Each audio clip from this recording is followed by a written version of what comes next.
right, now streaming on YouTube. Let me refresh.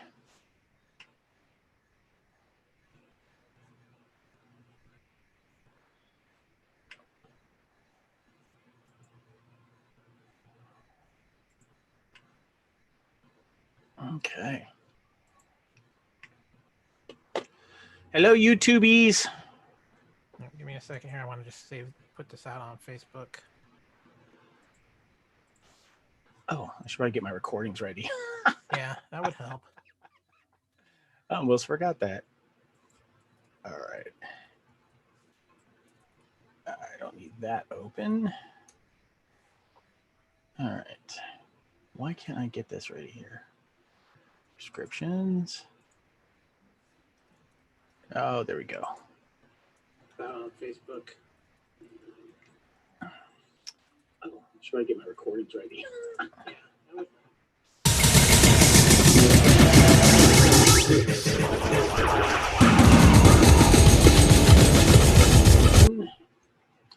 That was loud. Right. Yep. Why can't I get this ready here? Descriptions. Oh, there we go. Facebook. Should I get my recordings ready?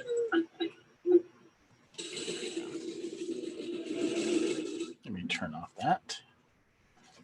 All right. Give me one more sec here. I'm just doing something social.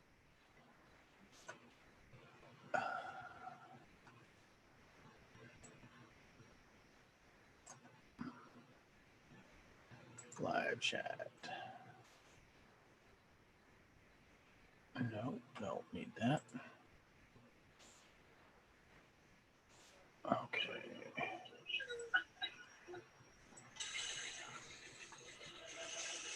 Let me turn off that. All right.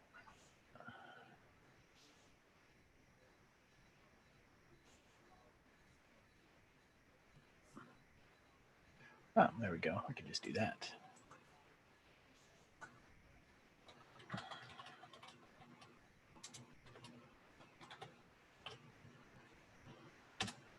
And there we go. Okay.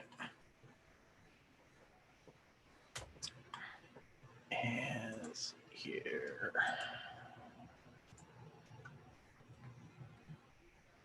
Make sure my recordings are ready.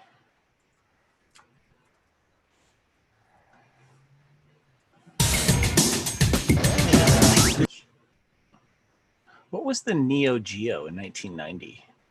That was a very oddball system. It was kind of like similar to TurboGrafx 16. I don't know what that is either. Okay. there's so many of these I never played or even seen. Okay. Let's get some recordings going. Oh, yeah. Let's do that. All recordings going. Culture Clash 182. Hold on. Let me just write real quick. We're live now.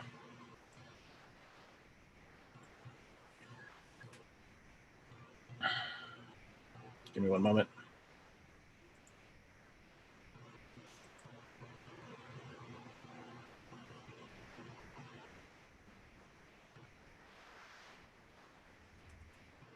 Okay. Recording's going. Let me do that first. Yep. All right. We are doing Culture Clash 182, Fandom Hall of Fame video game consoles and devices. And some DC fandom. Yep. And since it is 7:31, we are live on YouTube, Culture Clash 182. Yes, we are apologize that you have another week to put up with us. What a week it has been, because it's been an interesting week in fandom. We've seen a few things come out, and Kevin, movie theaters are opening back up. Oh, shut up. They are not. In my state, they are. Not in my state. or of course, if you're Blair Hiscock, you've already been going to the movies, and we all hate you. Yeah, he's in that part of Australia where everything seems to be open. Exactly. So we were jealous, but yes, I think I'm if my theaters are open, I think I might try to go see New Mutants this weekend. New Mutants. Are you excited about New Mutants? I am much more excited about New Mutants after the most recent trailer because it really felt like the early New Mutants comics with how it felt. It looks like they kind of got away from some of the horror aspect of it, even though the story itself is kind of that first arc for the New Mutants was a little bit of a horror story in its own right with the character. Curious to find out what you think if you get to go. So yeah. Yeah, but you know, there is something else that's premiering this weekend, which we'll talk about here shortly. You know what would have been happening this weekend, Kyle? Lots of things. If I remember correctly, though, wasn't this about the time Star Wars Celebration would be getting ready to go on? Yes, Star Wars Celebration Anaheim 2020 would have been happening this last weekend. I'm wearing my Star Wars Celebration Anaheim 2015 t-shirt. Sigh. Yeah, I know our good friend Matt Clifton is rather bummed. He posted he retired the old pin hat after many years over the summer and started his new pin hat, which he posted pictures up on his Facebook page the other day. And if you know Matt, Yes. the pin hat is like his right arm. Yeah, the Rancho Obi-Wan hat that he had, which had aged gracefully, and you know, and so he got a new hat and put a bunch of cool new pins on it. So there you go. I could never wear that many pins on a hat because of the little things that hold the pins. They hit my head and it hurts. Yeah. So I don't know how he does it. I don't know how he got through metal detectors. Well, without further ado, before we get things going here, Kevin, I'm feeling excellent. I'm feeling awesome. I'm feeling like I'm vengeance. Like your vengeance? What? Yeah.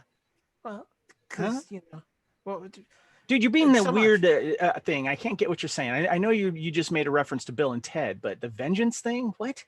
Well, you know, the other trailer we got. Oh, that one. Yes, the weekend. yes, yeah. I forget, where are we at? Are we doing intro first? What? I don't know what's going on. Well, that's the point. I got to keep you on your toes. Well, I was expecting intro music and stuff, so I don't know what's going on. I'm teaching him. Nothing is ever. Well, the one thing about Culture Clash that's for sure is that nothing is for sure. So pretty much, yeah. So, yeah. So without further ado, officially, let's do this thing. This is the Culture Clash.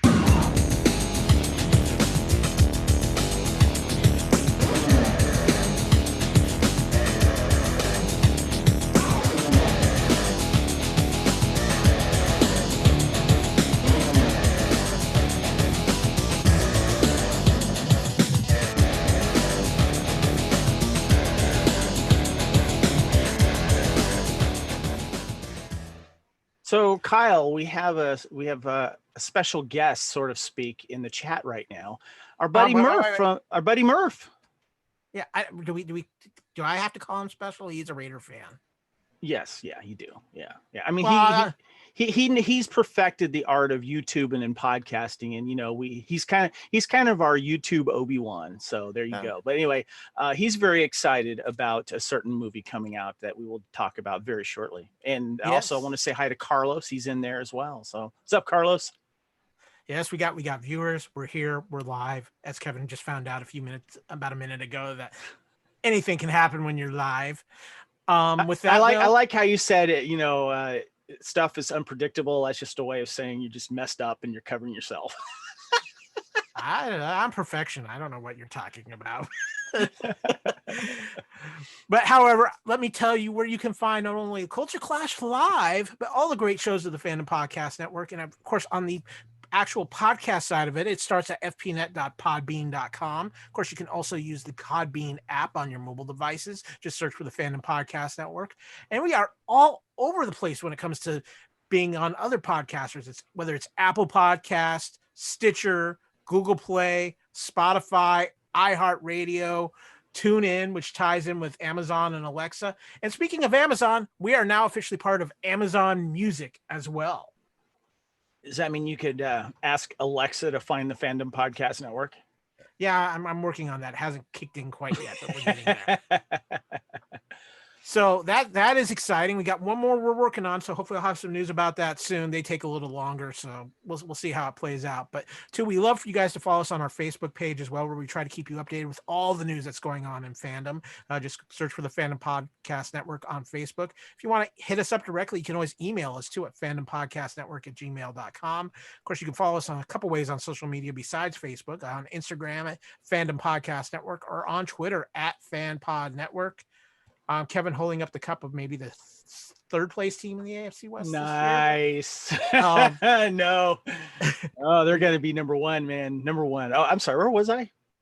Yeah, you were having really bad dreams that are going to come true but that's for the end zone when we get around to that. But you can follow me, Kyle, on Twitter at @KyleW, or on Instagram at @KyleFandom. Kevin, if people want to get overloaded with Raiders information, where can they find you? You can find Kevin, that's me, on Twitter and Instagram at Spartan_Phoenix. And there are a few great ways you can support the Fandom Podcast Network and Culture Clash. Of course, first and foremost, we love for when you guys come and join us live on the YouTube channel. Make sure you subscribe as well. That way you can be notified when we post our podcasts and do live shows here on the YouTube channel. And we do have some exclusive things planned. We're working on some things. The End Zone is going to be exclusive to the YouTube channel. We've got a few other things we're working on. I think, Kevin, coming up soon, we're going to have our first live Couch Potato Theater on YouTube as well. Yeah, we're going to do our live Couch Potato Theater on YouTube. We'll also record the audio podcast for it as well. But we're going to be celebrating Karate Kid, the original Karate Kid, because Cobra Kai is coming out on Netflix very soon, and we got some news about that. Yes, we will. We do. But there's a couple other great ways to support the Fandom Podcast Network as well. Go to our TeePublic store at teepublic.com. You can find gear of all sorts, whether it's t-shirts, hoodies, laptop cases, masks, mugs, tapestries, whatever you need. And I believe starting on Wednesday, they will be having a 35% off sale for a few days. Yes, definitely. You want to make sure you check in on it. I sign up for the email and the notifications for the t-shirts there at TeePublic, because you'll get these little flash sales that are great. Yeah. Also, too, we love reviews, especially on Apple Podcasts, because reviews on Apple help just get the word out about us more. We love those 5-star reviews, of course, but we love any reviews in general, because here at the Fandom Podcast Network, we're always striving to feed your ears with better podcasts, and we like to improve, but you got to tell us how we can do it. This is true. Yep. So, you have any weekly observations for us, Kevin? You been up to anything this week? Yeah, I've been working on a very tedious summer project, and it's something I've been trying to do for years, and that is take all of my photo albums and take all the actual pictures that have been in those, those old school photo albums. You have to peel the plastic back, and the page is kind of sticky, and you stick the pictures in there. I finally, and I got to the point to where I was taking my printer/scanner and I put it by my couch while I watched stuff. And I just was scanning stuff, literally taking it out of the page, putting it on the printer scanner, closing it down, hitting scan, and putting it onto a little SD card. And I finally finished, and I scanned over 1,300 images. And I got to ask, how long did that take you? I don't know, because I spread it out over the last couple of months. I could only do it in increments, it was tough, but I had to do it. And then immediately I finished it, and I put them onto a external drive and up on my computer here, so I can upload them later and have some fun. But I got some funny pictures. Well, hey, the summer of COVID, what a great time to do that. This is true. Kevin, real quick too, I want to take a moment, because I want to spotlight a couple of the podcasts here on the Fandom Podcast. Sure. We got.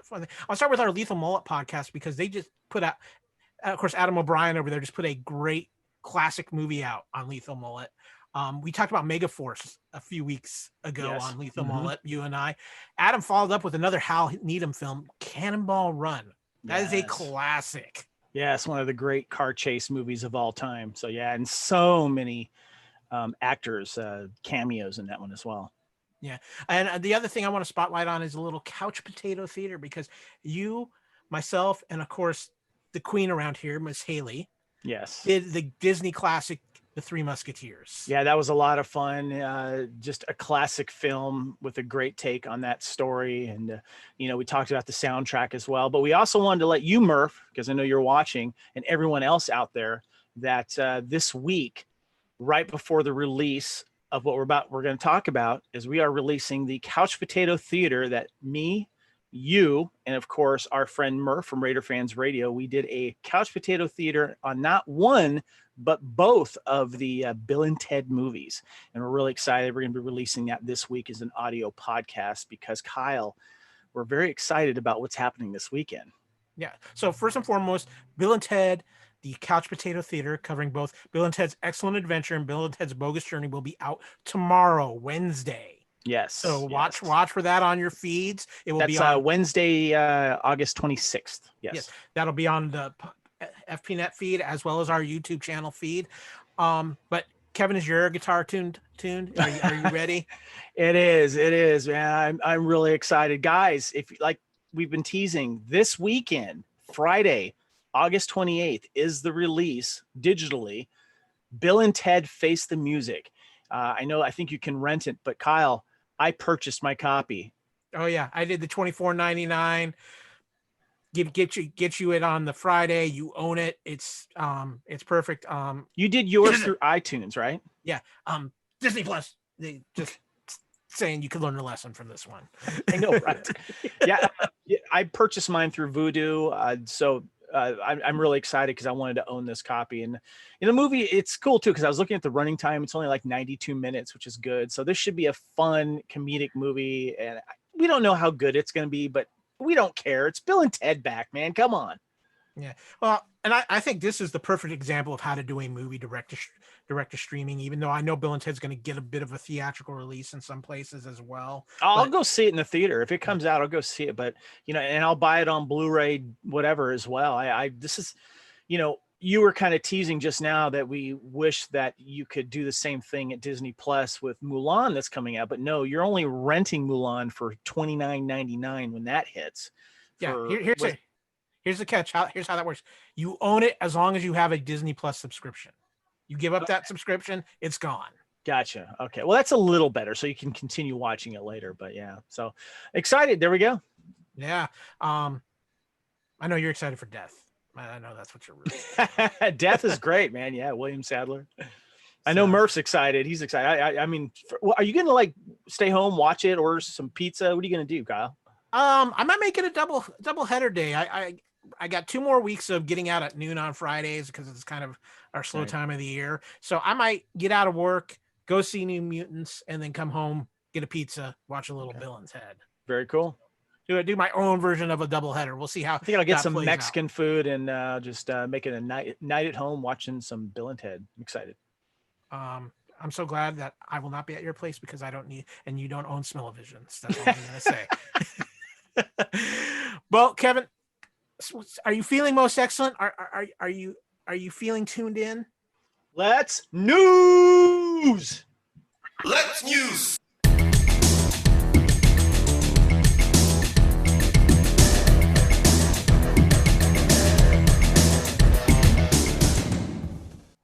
Oh, and do we have some news? A lot of DC stuff, and we'll get to that here in just a few minutes. But I want to hit with a couple opening things here, Kevin. CBS All Access, which for a lot of people who don't know, I have feeling sometime in 2021, it's going to become something different. It might be called Paramount Plus soon, but that's a whole nother thing. They are doing something very cool, though, because they've been working on this for a while. They are doing exclusive to CBS All Access a version of The Stand, the Stephen King. Pardon my phone here. One of the fun things of always being on call for work, but they're doing an exclusive remake of The Stand miniseries, and they've announced that it's going to come out in December. It seems like it's a good apocalyptic thing to have to end the year of 2020. Yeah, it's a popular story as well, so it'll be interesting to see what this production gives us.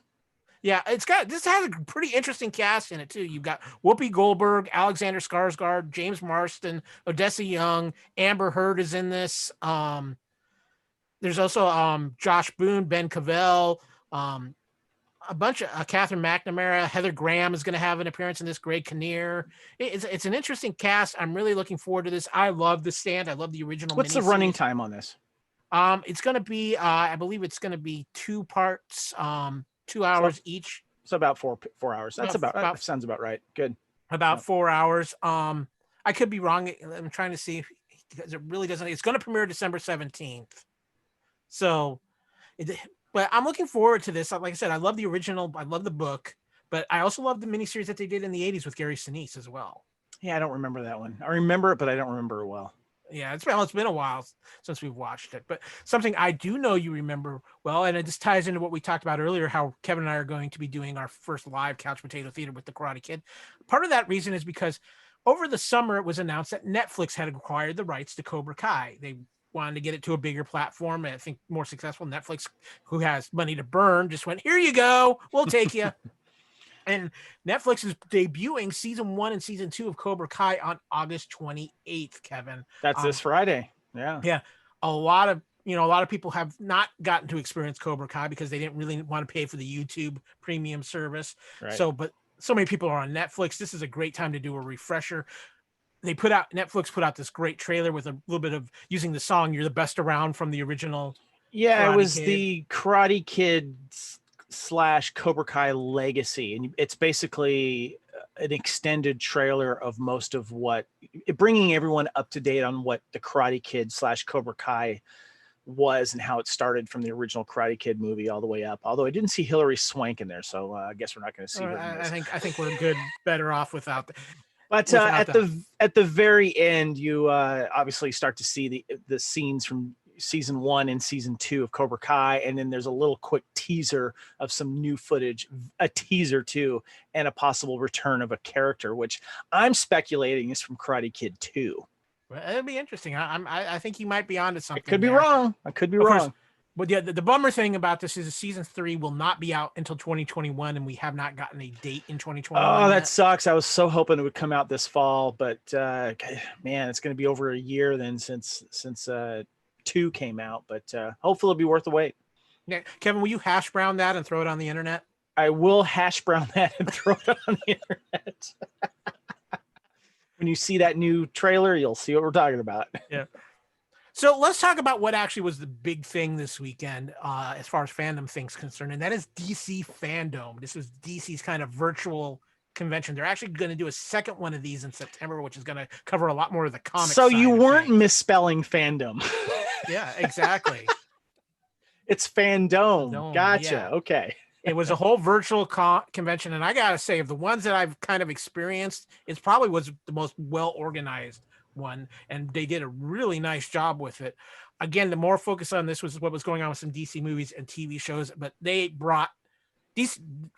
Warner brought it with this DC thing. It's been a tumultuous couple of weeks. We talked about that the last episode of Culture Clash with what Jim Lee had to say about what was going on at DC. But this was a well-organized event, and it brought the thunder and it opened up the right way with a panel with Wonder Woman 1984, where we saw a new trailer for this. But not only that, they announced plans that they have, because next year is the 80th anniversary of Wonder Woman. And not only was the host, Patty Jenkins, the director of Wonder Woman 1984, joined by Gal Gadot, she was also joined by Linda Carter in this. Oh, very cool. Nice. Very nice. So 80, we got 80 years. Wow. Yeah. So we got this amazing trailer for Wonder Woman 1984. What did you think, Kevin? Oh, I loved it. Absolutely loved it. It gave you a little bit of everything. I love the fact we're going to get flashbacks to, when she was younger, but that we get the return of Chris Pine wearing some parachute pants. Does everybody parachute now? But Kevin, just remember, I forgot to tell you about Radar. Radar, yes.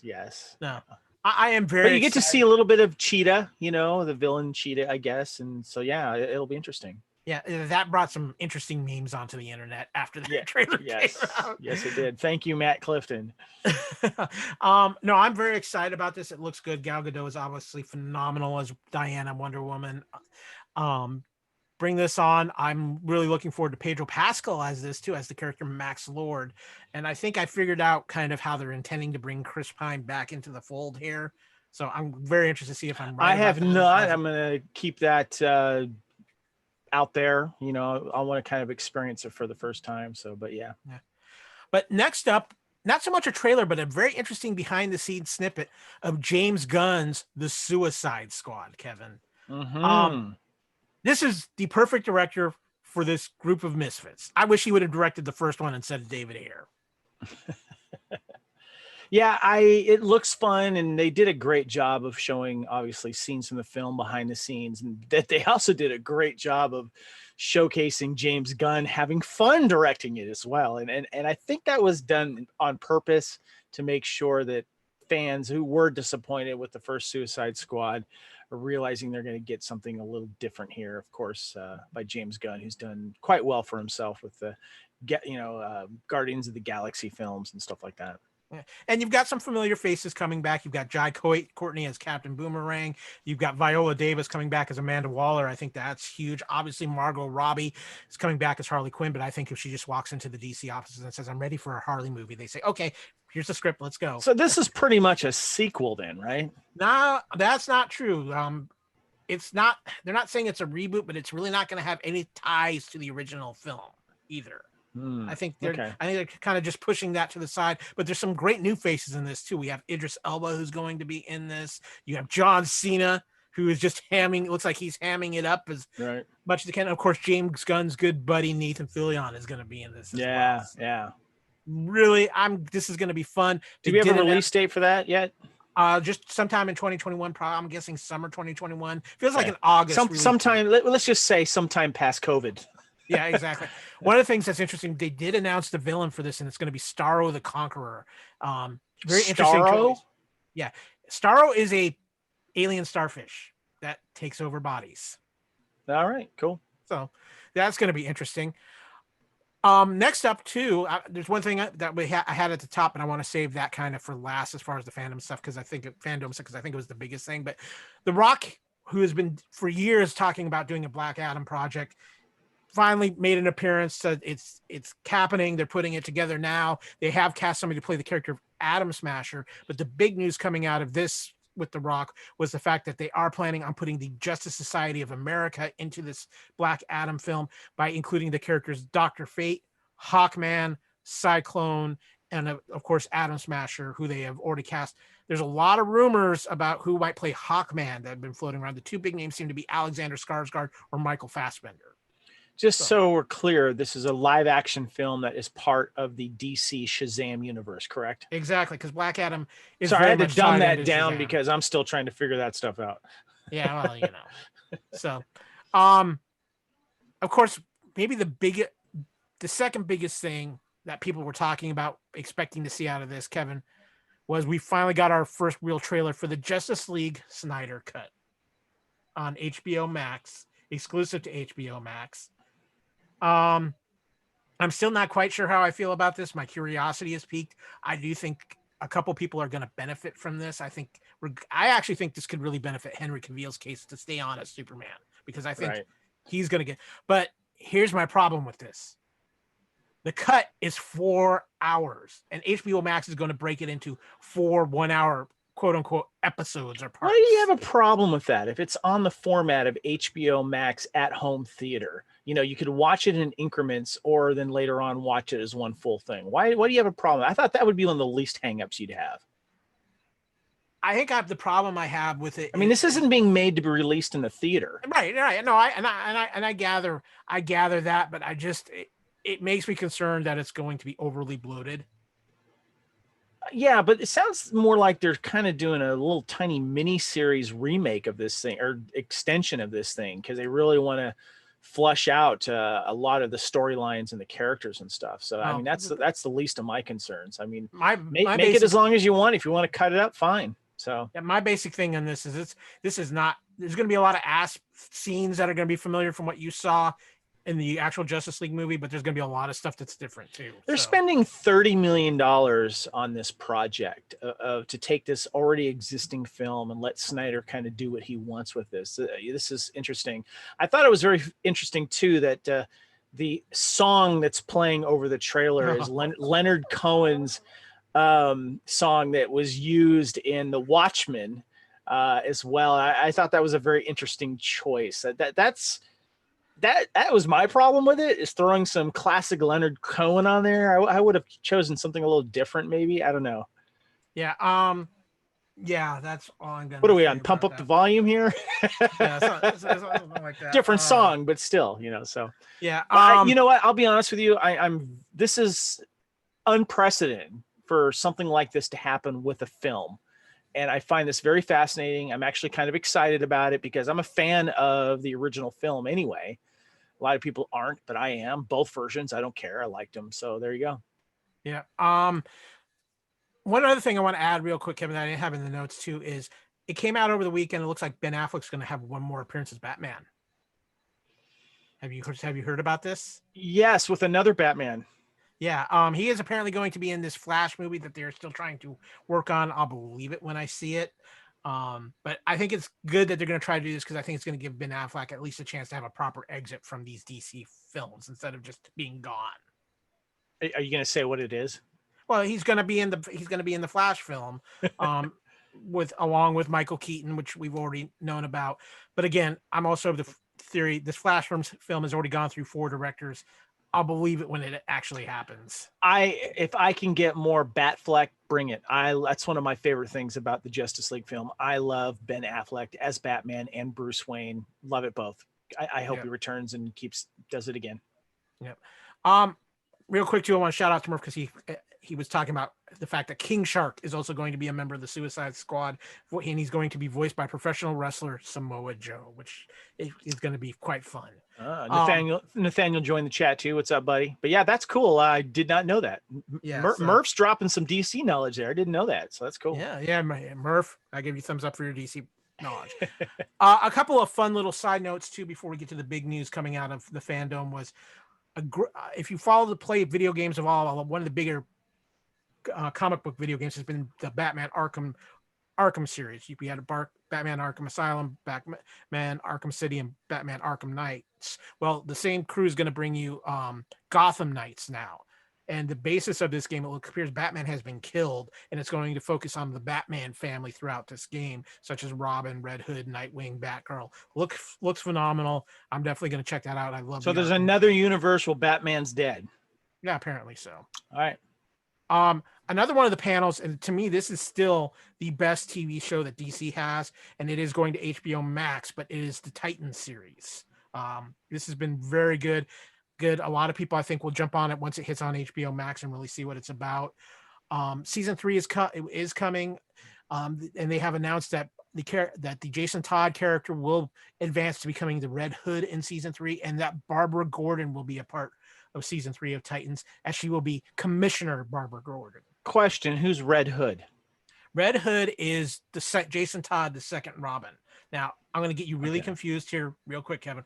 In the comics, Jason Todd was killed by the Joker, but he came back to life because it's a comic. And when he came back to life, he took on the identity of the Red Hood, initially out to destroy Batman, but has kind of become kind of the anti-hero kind of thing. Is Barbara Gordon going to be Batwoman? No, she will be Commissioner Barbara Gordon. Okay. As in police commissioner, because of just how the Titans universe falls. And I know once it goes to HBO Max, I hope you give it a chance because I think it's a show you would actually really like. So, lastly, as far as the small bit news, the Shazam sequel got its title announced. It's going to be called Fury of the Gods, which sets up a lot of interesting things. Are we going to get a tie into Black Adam? I don't. Maybe something at the end, maybe a little stinger or something like that. I think that's a very distinct possibility. Black Adam will not be done by the time this is done.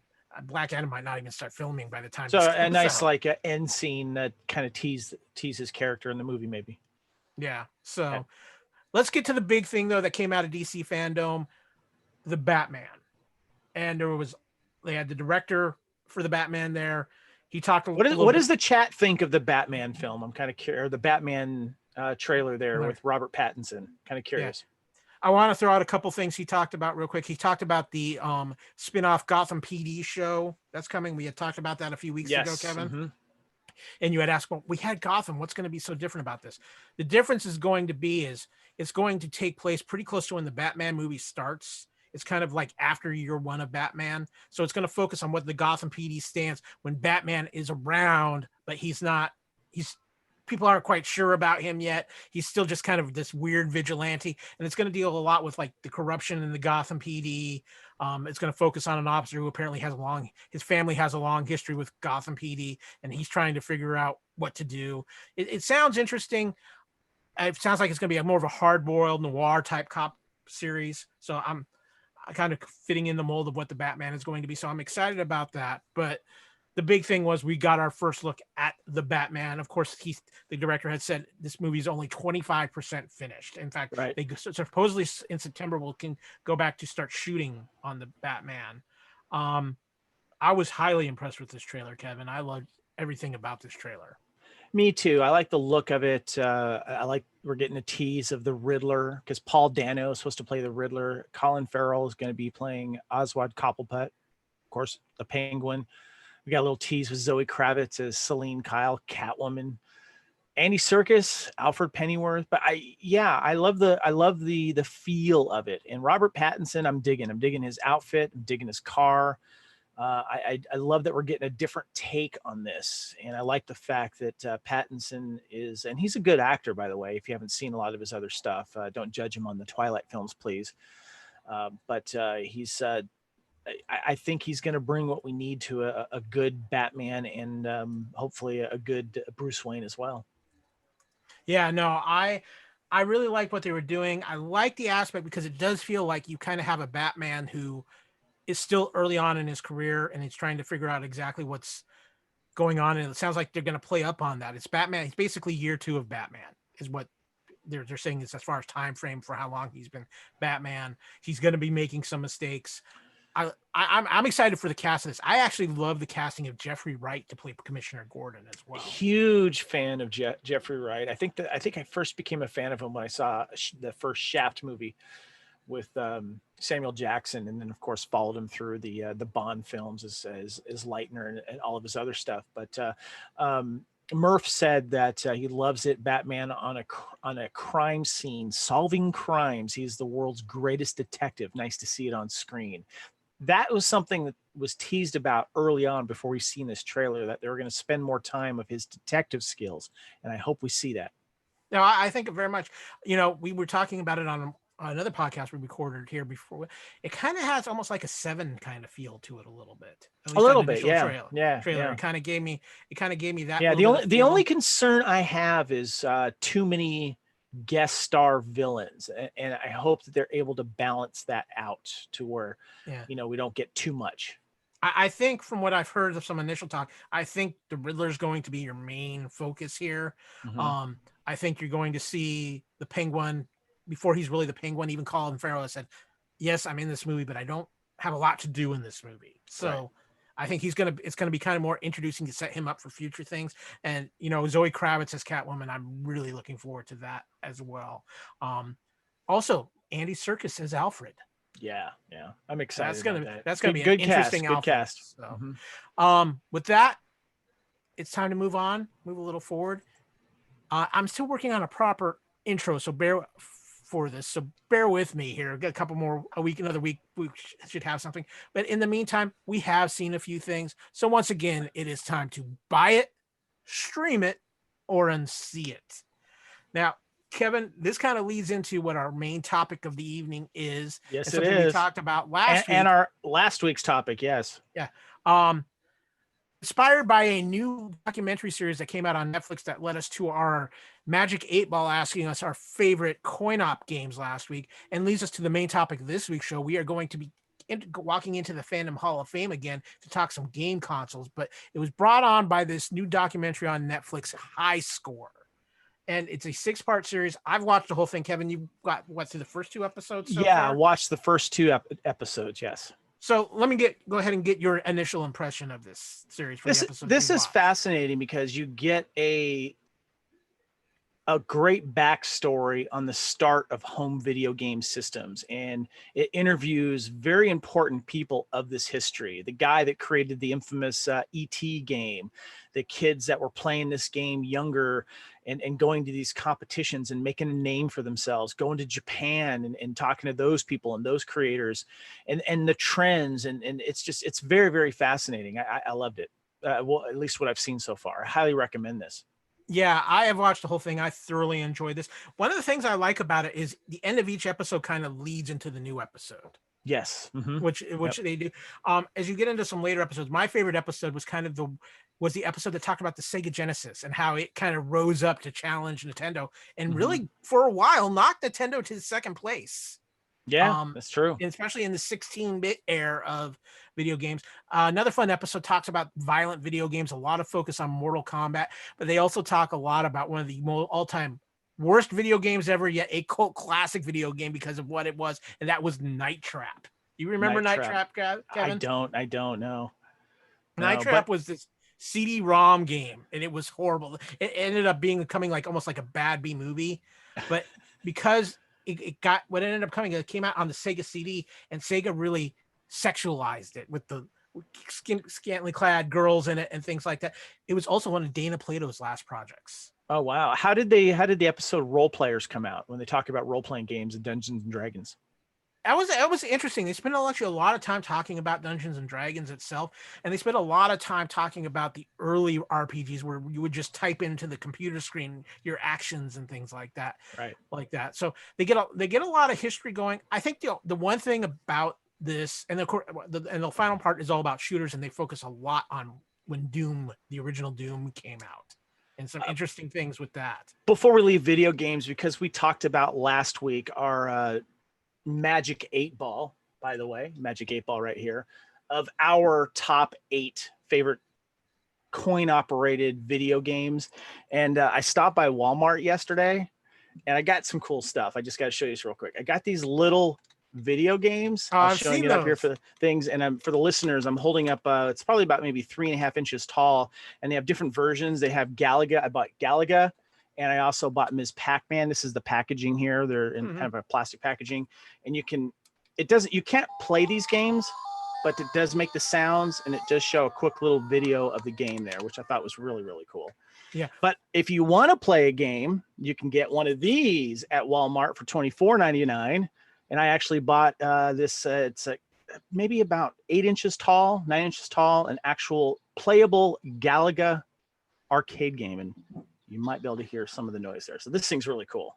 How does it play? I mean, it plays just like the real game. It's really cool. You can do the double ships like on Galaga, and there's the challenging section. It's awesome. I love this thing. I'm glad I got it. Of course, this was my number one pick in the podcast last week for my favorite video game of all time, which is Galaga. And how many AA batteries does it take? It takes actually 4.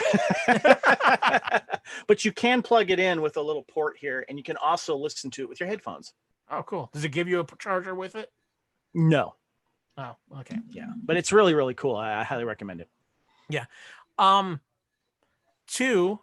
I watched a Netflix original movie, Kevin, that I really do think you need to check out, and that is Project Power. Oh, did you check out Project Power? I watched it. Yes, I was about to put it on the notes, and I realized you have it too. Big stars in this. You've got Jamie Foxx. You've got Joseph Gordon-Levitt. I found this to be entertaining. It kind of reminded me some of that movie with Stephen Amell that he did with his cousin Robbie Amell, of course, of Upload fame, Code 8. Yes, that was a good movie, by the way. Yeah, and I enjoyed that, and I liked the premise of this. The premise is that it's in New Orleans, and there's a drug out, and when you take this drug, it matches your DNA and gives you whatever power it ties in with your DNA. But there is a possibility it could kill you too. Yes, that kind of sucks. Yeah. Joseph Gordon-Levitt plays a local PD detective who's kind of who's trying to find out about this, but he's also taking the pill to kind of combat the crime. To clarify too, when you take this manufactured drug and when you look at the pill, it looks like there's something swirly and electronic inside of it. The effects of it only last for 5 minutes, and he uses it to his advantage because it does give him some invulnerability. He's basically kind of immortal when he takes it because that's how it affects him. I thought it was an hour. No, it's 5 minutes because if you notice, he does the clock thing, and they also mention it 5 minutes as well. Okay. Because he times it on his watch. Okay. Yeah, I did see that. Jamie Foxx's character in this case, he's looking for something. He's looking for something very crucial. That's a big part of what goes on in Project Power and what is maybe the source of these drugs. And Kevin, I'll tell you what though, the who I really liked in this was the young girl girl who played the character of Robin in this film, who was Dominique Fishback is the actress's name. Yes. First of all, she definitely has a career going forward in rap. Yes, this is true. Apparently, she does some rapping in this. She wrote all those raps. Yeah, she's talented. Yeah, she's very talented. Courtney B. Vance is also in this. Of course, you can also see him in Lovecraft Country over on HBO. Machine Gun Kelly is in this. It was a solid movie. I could Machine Gun Kelly, by the way, was in the Dirt Motley Crue movie, and he played Tommy Lee. Yeah, I could see where this could have went to the theater, but I think Netflix was the perfect place for it. Mm-hmm. So I would say it's a definite stream. I would probably buy this. Okay. I completely disagree. Uh-oh. I did not enjoy this movie at all. I love the concept and the idea. I like the visuals, but the delivery of the story itself and the I don't know if it was the direction that bothered me, but I think the way that it was told, I kept looking at my watch. I'm like, is this thing going to be done soon? The only thing that kept me entertained was who was going to take the next pill and how was it going to affect him. You know, the villains in this as well were okay. Yeah, no, I'll give you that one. To me, this movie dropped the ball from the beginning and just was trying to fumble after this whole time, just to use a football reference. And the part of it was, I think I would have loved to have seen more screen time between the two leads of Joseph Gordon-Levitt and Jamie Foxx. That doesn't happen until much later, because when you saw them together, it was actually somewhat entertaining. They had a good chemistry. Yes, as talented as that little girl was in the film, she could not save the film, and I'm gonna unsee it. Ooh, haven't heard that in a long time. Yeah, I'm sorry. I skipped this movie. I'm sorry. Don't waste your time. That's the end of Culture Clash, Kevin. Okay. You know, what's funny too is like I was like, I guess I should mention I saw this, but I don't know. And then I saw you post it. I'm like, okay, I guess we're talking about it. Well, I mean, either way, it's a big movie. I mean, you have a Jamie Foxx and Joseph Gordon-Levitt movie. Those are two pretty big names in a film. So. Yeah, I guess part of it too was I didn't find Jamie Foxx's character likable, and I barely found Joseph Gordon-Levitt's character likable. I wanted to like them more and root for them more, and I couldn't. See, now I can see with Jamie Foxx's character. I actually really enjoy Joseph Gordon-Levitt in this, and he has a great scene where he helps Robin's mom out when he sneaks out of her shower. Yes, yeah, that was great. But we got a little something new to buy it, stream it, or unsee it, Kevin. Yes, I have a new segment here on Culture Clash. Kind of fun. I love hitting thrift stores and picking up used DVDs. And there's a couple of thrift stores here in town where they're only $1. And I'm calling this Kevin's Thrift Store Theater. And I'm going to quickly review a film that I picked up because I haven't seen it. And I'm like, well, if it's $1, might as well. And I call this kind of renting to a certain degree from a thrift store. It gives me that feeling, especially when it only costs $1 at a couple of these stores. If you go to Goodwill, they're like $3 or they're a little bit more expensive. But I take chances on physical media and movies I haven't seen. And so I thought I'd have a little bit of fun with it. And I have 3 little categories to rate the film. Is 1, should I keep it? Will it be added to Kevin's illustrious physical media empire collection behind me here? Or 2, is it on the bubble? Will Kevin find it rewatchable in a month or later? And I might hold on to it for a little bit before I decide to whatever I'm going to do with it. And 3, it's going back to the thrift store. I'm going to donate it back to the thrift store, otherwise known as a thrift store rental. So the first film, I want to mention that it was inspired by one of my favorite films, I Love You Man, of course. One of my favorite comedies starring Paul Rudd, Jason Segel. And there's a film that's mentioned in this movie called Chocolat. Kyle, have you seen Chocolat? No, I have not seen Chocolat. Well, they make kind of fun of it too in the movie because there's a bunch of characters in the movie of I Love You Man. They're like, what the hell is Chocolat? but it's one of the things that kind of brings the two characters back together. Paul Rudd and Jason Segel saying, I saw Chocolat. It was delightful. And I was kind of curious about it. I saw it for $1. I picked it up. It's a very charming film that takes place in the 50s about a young woman and her daughter who move into this small little French town. I think it's French. Yeah. And they decide to open up a chocolate shop in a very religious town that is stuffy, and they kind of follow their own ways. Alfred Molina he's the head of he plays the mayor, and he's not happy with how things are going, and stuff starts to happen and change when people start enjoying chocolate. And it is very charming. Don't know if I'm going to keep it. I'm going to put it on the bubble, kind of see if it's rewatchable yet. I want to kind of check out some special features on it, but Chocolat, I did enjoy it for a first viewing. Don't know if I'll see it again yet. Been doing a Buffy rewatch, Kyle. Yes, on season 2. Found a movie that stars Sarah Michelle Gellar and Alec Baldwin called Suburban Girl. Came out in 2007. Basically, it's kind of a romantic comedy, a rom-com, where she's a young woman who's going to the big city to work as an editor's assistant because she's a writer. She comes across Alec Baldwin, who's a successful editor for another company. Sparks start to fly. They actually have a relationship, which I thought was kind of weird. I was gonna say, yeah. But apparently, doing research, she wanted Alec Baldwin in this because he kind of plays someone who could be her father, and he's got his own issues. He's an estranged father, and he's also an alcoholic. And it was entertaining. Maggie Grace was in it. James McNaughton, Chris Carmack. Entertaining to see it once, Kyle. This movie is going back to the thrift store. I kind of felt like that was one of those kind of movies. Thrift store theater. Okay. Well, with that, Kevin and I are going to take a quick little break here to tell you what else is going on around the Fandom Podcast Network. And when we get back, get your joysticks, get your game controllers, get your handhelds ready, because it's time to go to the Fandom Hall of Fame and talk some game consoles. Thank you for listening. We hope you're enjoying this podcast. We like to continue to feed your ears by inviting you to listen to the Fandom Podcast Network and all of the other awesome shows we have to offer. It starts with our flagship show, Culture Clash, our weekly pop culture news podcast. Blood of Kings, our Highlander podcast. Couch Potato Theater, our podcast celebrating our favorite movies. Time Warp, the Fandom Flashback podcast discussing a year in movies and our favorite pop culture topics. End Zone, the NFL podcast. Good Evening, an Alfred Hitchcock podcast. Union Federation, our Star Trek and Orville podcast. Hair Metal, the 80s and early 90s rock metal podcast. Type 40, our Doctor Who podcast. Lethal Mullet, a 1980s and 90s action film podcast. What a Piece of Junk, a Star Wars podcast.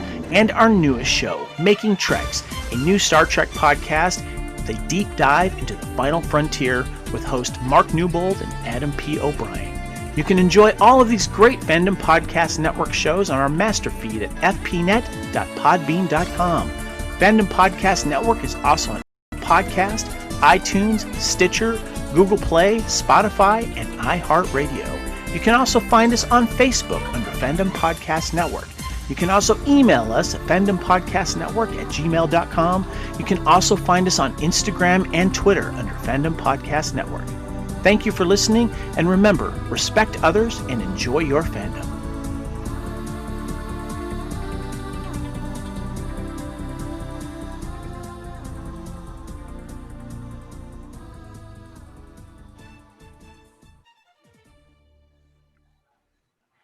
And we're back. Hopefully you're enjoying the other things we have on the Fandom Podcast Network. But Kevin, are your thumbs ready? Are they loose? Are they? Oh yeah, I'm ready. I'm ready for some home video game talking. So this is, of course, as we said, inspired by last week when we talked about coin-op games. Let's keep the theme going. We got the new Netflix documentary. So we've time to rewalk to the Hall of Fame, and we're going to open it up to the video game consoles. Now, we talked about this, Kevin. We were talking, do we do consoles? What do we do here? So we included consoles and handheld systems for this. So we had a little bit broader range to work with, even though there's a lot of consoles out there. There's a lot you forget that exists. There definitely is. So, you know what, Kevin? Before we even get started, our good friend Jennifer Walk did something kind of fun for us. Yeah, she sent me a message saying, "Hey, is there anything I could help you out with this video game topic? You know, I got some time to help you with." And I said, "Yeah, I want to kind of know about the cost breakdown of some of these games and what it kind of the impact of, how much it would cost nowadays with inflation. I mean, that kind of sticker shock that you saw back then. And because, $100 back then was a lot of money. It's still a lot of money now, but not as it was back then, So she did a wonderful job. Thank you, Jennifer Walk, by the way, for putting together the costs of all of these popular video games, starting with the earlier ones that first came out to the latter ones. And so let's talk about Pong that came out in 1972. Had a price of $79.95. That's about $500 just to play Pong. Think about that. 72. You could buy a car for $500 back then. A used car, yes, but you could buy a car back then. The first game was the Magnavox Odyssey at $100, and that came out to about $619 in today's price. The Coleco Telstar in 76 cost $50, a little cheaper, a little over $200. But let's look at some of the more popular ones here. In 1977, the Atari 2600 was $200 when it came out. That's about $850. I mean, that was expensive. What else we got here? We got ColecoVision in 82, $175 when it was new. It's about $469 now. Atari 5200, $269 at around $722 now with inflation. Let's go to the Nintendo NES. That was about $200. That seemed like a good price at the time, Well, now that's about $479. So there you go. That's still not a bad price. Pretty competitive. And now, yeah, exactly. But the Sega Genesis came out in 89, was $189. So that was about $394 with the inflation. But there's this one game, and I was asking you about this, Kyle, the Neo Geo that came out in 1990. Can you explain what that was? Because I don't remember this. It was kind of a Japanese type system. It eventually led into what they call the TurboGrafx 16. Do you remember it used to be in the arcades a lot? Neo Geo game cabinets where there's like 4 different games you could usually choose from. One of the big ones was the Samurai Showdown game that was always on a Neo Geo. So how big was this game? You're holding up both your hands there. Okay, gotcha. Okay. Well, the price on this brand new at the time was $649. Yeah, it was which cheap. Was about $1,200, going close to $1,300 for that console. It's insane. So the Saturn Sega, that was $399 in 1995 when it came out. So it's about $508 now. Nintendo 64, $200, about $328 now. So the PlayStation 2 was $300 when that came out. That's about $449. So yeah, and then what's interesting is the difference is a little less when you start getting to the newer games. Like the Xbox 360 was $300. That was about the average price, and still is on most of the new game consoles. Of course, that's closer to $400 here, so you're not looking at a big difference here. So anyway, I want to thank Jennifer Walk for that research. It was interesting to see the difference, and she did a great job. So thank you. Yeah, thank you, Jennifer. Now, and it feels like right timing to do this, Kevin, because we're getting ready for the next wave of consoles as PlayStation 5 and Xbox One X are supposed to be launching sometime before the end of the year. So it feels like a good time to do this. But, as always, we throw things out to the listeners as well, Kevin. We got some interesting listener feedback on this. Yes, I put a thing on Facebook, and Lee Fillingsis, my co-host there on the Fandom Podcast Network for Blooded Kings, our Highlander podcast. He says the PS2 and 360 were his favorites. Graphics have improved, but the games haven't. I thought that was interesting. And as we were talking about, Jennifer Walk said, my very first console was in television, but I loved our PS2 mostly because of fantasy. Was it FF8? Is that fantasy? Final Fantasy 8. Final Fantasy 8. That's right. Dark Cloud, Kingdom Hearts, and PS. Yeah. So she's a big fan of those. Carl Nordstrom says I have in my man cave the PS2, Genesis, and Switch. PS2 is endless nostalgia, and I'm currently trying to collect all the games for it that are associated with a movie or TV show. That is awesome. A lot of that. There was a Carl, lot of that for the PS2. Coming to your man cave there. So there you go.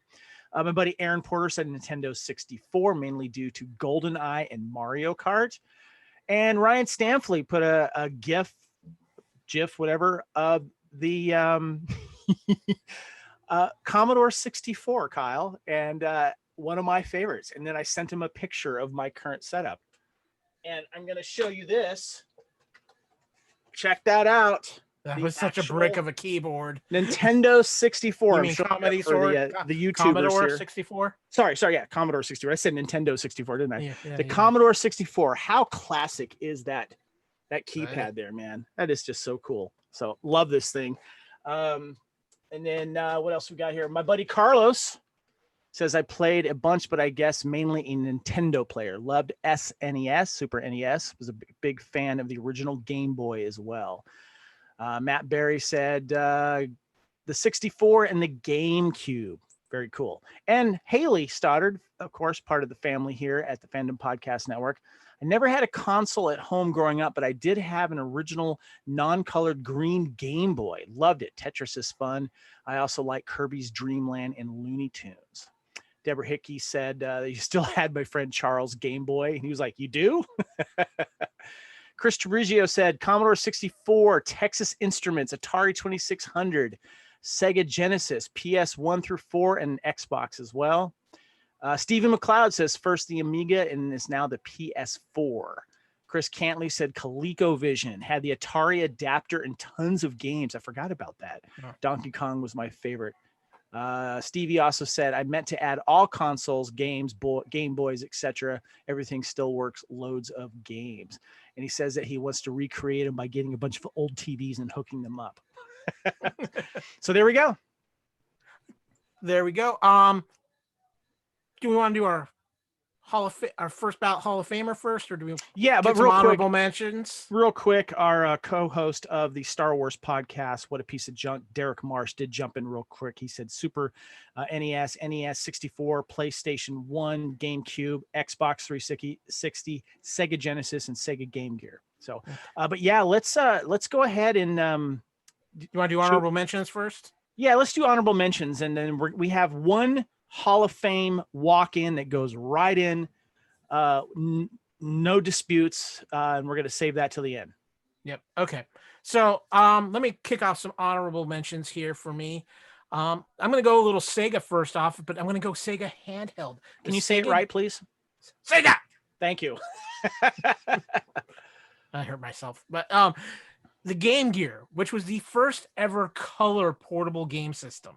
This thing took 6 AA batteries to run. But wow. Did it have a power cord at least? It did. They did put out a power cord for it, but it came out with a version of Sonic the Hedgehog. But the battery life in this thing, if you got 4 hours out of it, you were doing really well. Real quick, I just want to shout out the chat real quick. Jennifer's there. She's watching. And Jennifer Farnsworth is there as well. Thank you. And she says she had fond memories of the Commodore 64.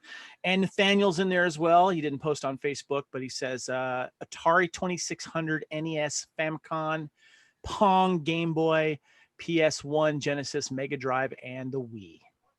Yeah, all good choices there. A couple others in my honorable mention. I'm going to go a little bit to the Wayback Machine. I'm going to talk about the Atari 5200 real quick, Kevin. Why do I have trouble remembering that one?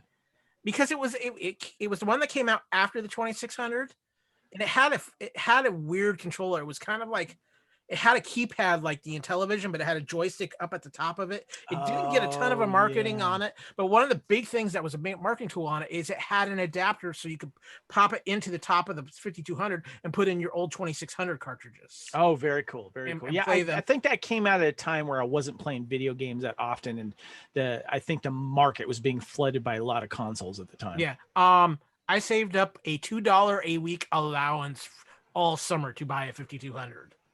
Good for you, man. So, lastly, in my first round of honorable mentions, I am going to go, and I'm going to go a little modern here. I'm going to talk about tablets and smartphones. They've obviously become a major tool in gaming. iPhones, iPads, your tablets, your smartphones. A lot of people use them to play games and everything like that. So everybody's got a game on the go these days. Yeah. What about you, Kevin? Give me some of your honorable mentions. Okay, let's see here. I'm going to go with the Super Nintendo Entertainment System that came out in '90. This thing was just so much fun. I remember I didn't own one myself, but my friends at the time that I was living with did, and so I got to play it as if it was my own. The original ColecoVision, got to mention that. I love Huge. that. I love that one. One of the things I loved about ColecoVision, it was the first one to have a true port of Donkey Kong. Ah, Like, yes. and they also had a steering wheel for the game Turbo, which made my coin op Magic 8-Ball list last Right. week. PlayStation 3. This was came out in 2006. This was one of the first wireless controllers. Then that was a big the deal for it 6-axis. as well. And so that was a big deal for this. The Nintendo GameCube, I got to throw that out there as well. I did not own one myself, but all of my friends did, so I got to play on that. And also the last round here or the first part of the honorable mentions for me is the Xbox One that I currently have right now. Although I'm not really playing games much anymore, I was using it a lot more for watching apps, and that's how I was watching Netflix for the longest time, and all other streaming movie apps. I was putting it on my Xbox One there. So yeah. I got the Xbox One, the GameCube, and the PlayStation 3 on my honorable mentions as well. I also have the original Xbox. Microsoft's first foray into. I still think that thing looks cool. I mean, it looked like a brick, but it was such an iconic design, man. And I think it was one of the systems I can remember that really one game was the selling point, and that was the original Halo. Everybody wanted to play Halo. Yeah, it was, and it's also the one game you saw all the time at thrift stores. I mean, with those controllers. You were talking about how expensive the Neo Geo was, Kevin. Do you remember the 3DO by Panasonic? Nope. This was a serious. This was like the first thing to have a CD-ROM. One of the first game systems to be a CD-ROM system. It was called the 3DO. Yeah, the 3DO. Beautiful screen. It came out probably about the same time, a little bit before the Sega CD came out. It was like a $600 system at the time, and this is like late 80s, early 90s. And one of the big selling points on it was supposed to have a version of Madden Football that was supposed to blow everything away. Unfortunately, that version of Madden Football never came out. So that was a huge, expensive system. I only knew one person who had one, and it was a weird system to play. I'm also going to shout out a couple of Nintendo things. Modern Nintendo Switch. This almost made my list, but it just still feels a little too new. But I think it's been the perfect amalgamation of a portable system and a at-home system as well. The Zelda game is phenomenal for it. You've got Mario Kart, and they've done a phenomenal job of bringing in classic games as well. And you can even buy through the Nintendo store if they're in stock. You can get old style NES and Super NES controllers that are compatible with the Switch to play those older style games. Gotcha. The other one I wanted to throw out, and this is going a little bit more old school, is the Nintendo Game & Watch. This was a thing, especially in the early 80s. These came out. The most famous one was probably a flip. It was a Donkey Kong that was, you flipped it, had a bottom and a top part, and you played it. It was orange. I had one of these. I played it for hours. It took those little round disc batteries in it. It was a ton of fun. But two more things, and then I'll wrap up my honorable mentions. The Apple computer, Kevin. Yes, we all owned an Apple computer at some point when we were. Yeah, that was my first computer in the mid to late 90s, and I did it obviously to start getting email. But the first games I was playing on it was Warcraft and Warcraft 2, especially when you can edit your own maps on Warcraft 2 and you can play it online with people as long as no one called you. My first Apple was an Apple IIc, which was like the first ever portable Apple computer, and it was I never had one that early. I didn't get my Apple till the 90s. I used to play the game Karateka, and I really wish somebody would bring out a remake of that, because that game was a blast. But lastly, and this is one that's near and dear to my heart, I've always been a big fan of this system, and that is the Sega Master System. I got this instead of a Nintendo at the time, but it had some games on it I loved. Outrun, Space Harrier, Afterburner. The boxing game on it was Rocky, where you fought Drago and you fought Clubber Lang. I got a question for you. I want to see if you agree with this. In the chat here, Nathaniel said the 3DO has the worst version of Zelda on it. Laugh out loud. I never even knew there was a version of Zelda for the 3DO, but so I was kind of curious about that. But yeah, the Sega Master System, again, a very warm place in my heart. I love that system. Mine just died out. Luckily, when the Sega Saturn came out, they did come out with an adapter to play your old Sega Master System games. I want to shout out Murph here. He said the 5200, the Atari 5200 had a killer Star Wars game. Do you remember which one that was? Because I don't.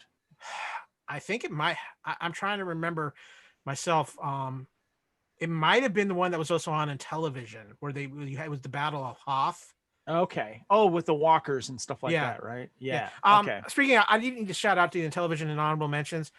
However, the Intellivision is the worst game controller ever. Is that the one with the little rolling thing on it? The not the rolling ball, but yeah, a little disc at the bottom and a keypad. But the cords it used were the coiled up phone cords. So you had to be like right next to the machine to play it. It was not. That's right. That's right. It was just atrocious. But Kevin, you got some other interesting stuff on your remaining honorable mentions here. Yes. I wanted to mention the because technically these are video games and these were so popular.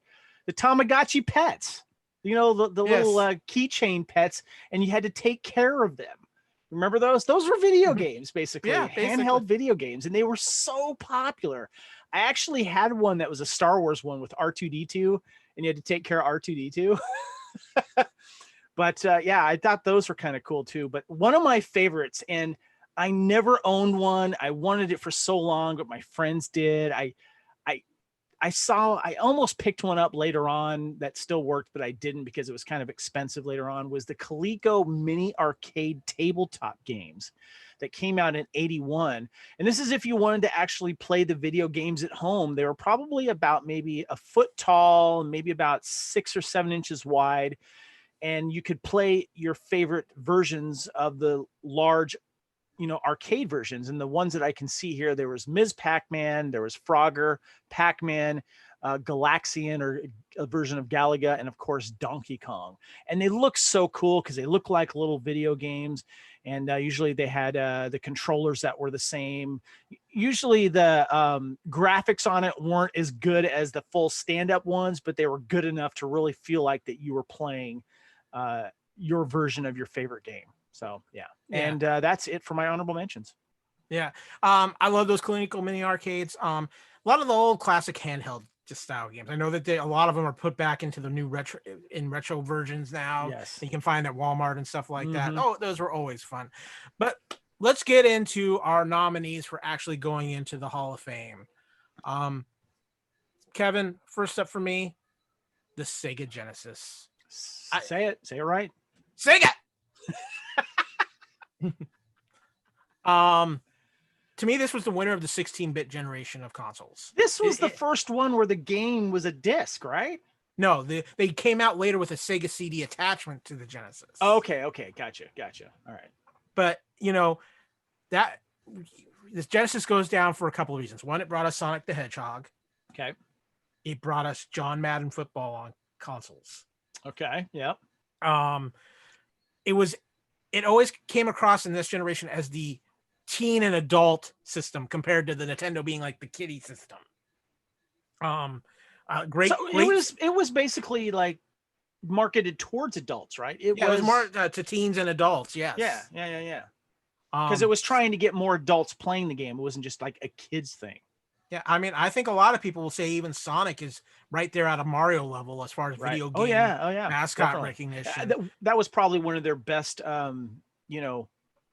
games that they came out with. Was and how popular. But just this year they released a version of that in the movie theaters. So yeah. So the Sega Genesis had so many great games to it. Of course, having the adapter to play the old Master System games, the Sega CD attachment, which came out later. But I think for me, just lots of memories of playing Madden football on that, NBA Live, Mortal Kombat. It was the one version that had the blood code, so you could get the blood on Mortal Kombat. Altered Beast was the game that came packaged when I got a Sega Genesis. I do remember that game, yes. So I am throwing out the Sega Mega Drive, as it was known in Japan, Sega Genesis, for my first nomination into the fandom. Okay. All right. For consoles. My first nomination is the Commodore 64. And I'm holding up right here for the YouTubers here. This is the actual computer that I got as a Christmas present for my grandfather. I got the computer as well. but I didn't get the Commodore 64 monitor. I had to buy a little black and white, I think, God, what is it? I want to say 9-inch screen, 13-inch screen, something like that. And I still have that TV. But this is what I played the most because we didn't have an Atari at home. My friends did. But you could attach the Atari joystick to this thing. And a friend of mine, and I don't know how, was able to get copies, maybe pirated copies of all of the popular video games onto floppy disks. Remember those, Kyle? Mm-hmm. And I had a bunch of them, and my favorite was Pitfall. And I played Pitfall on this thing on that little black and white screen. And there was a Star Wars game, there was a racing game, all those popular games. But Pitfall was the one that I enjoyed the most. Pitfall Harry. Pitfall Harry, and it was on this actual machine that I'm holding in my hand right here. This is the keyboard for it, of course. And this is such an iconic computer system because it looks so cool and retro now. It's got that kind of coffee mocha color with the dark colored brown things on it. Absolutely love this. I'm throwing this into the Fandom Hall of Fame nomination list. You just love Pitfall because it made the Tarzan sound every time you grabbed a vine and swung on it. Well, I was a big fan of exploring games. You know, a lot of it had to do with being a big fan of Indiana Jones, and I love searching and finding stuff out. And I played that game on the big Atari or the big arcade games as well. Well, I'm going to stay a little retro with my second nomination, but I'm going to go handheld, Kevin, and that is the original Game Boy. Mm-hmm. Yes, sir.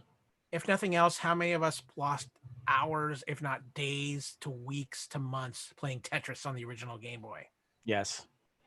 Nintendo Game Boy is also on my nomination list, and Tetris made this game system. Let's just put that out there. Tetris was such a it was just one of those games. It's so simple, but people loved this game. And I had Tetris nightmares. I would go to sleep and dream about Tetris and thinking about, I could really use that long piece right about now. That would be great. Thank you. And of course, in nightmares, you don't get that. Yeah. And, you get that crazy, like, weird piece that you just I mean, the Game Boy original black and white version, the look of it was great too. I absolutely agree. This is probably, in my opinion, the first real successful, globally popular handheld video game. Yeah, I'll agree. One of the cool things I had for my Game Boy too was I had this attachment light that slid over the screen, and it made so you could, it lit up the screen better. Because that was the one thing, the Game Boy screen wasn't that bright. It was not, no, but I didn't get that attachment to it, but I took it everywhere with me. It was a lot of fun. Well, since we seem to both agree on the Game Boy, should it take the walk? You know what? I'm going to say yes, Kyle, because I think that it's important that we represent all versions of the home video game thing. And I think that when it comes to handheld, that Nintendo Game Boy is definitely there. So yes, the Nintendo Game Boy is going into the Fandom Hall of Fame for video game consoles. And in this case, handheld. Yep. So what have you got next on your list there, Mr. Kevin? I'm going to go. I love these. And there was two different versions of this, depending on the video game company. The Mattel version is my favorite and is the most classic one. And that's the Electronics mini football game. And that's the white one, right? The one that was, it was kind of yellow. It was more yellowy, I guess, I think. But it had like a stadium oval around it. Stadium oval around it, and they've reissued this game. I think you can buy it for $20 now. Yeah. I don't think it was $20 back then. I don't remember what that one was, but I mean, it was just, and you were playing football, but it was just little red dots, that you had to move up and down and then fast and stuff like that. But it would make sounds of stuff like that when you scored a touchdown, and the sounds that came out of this thing are iconic as well.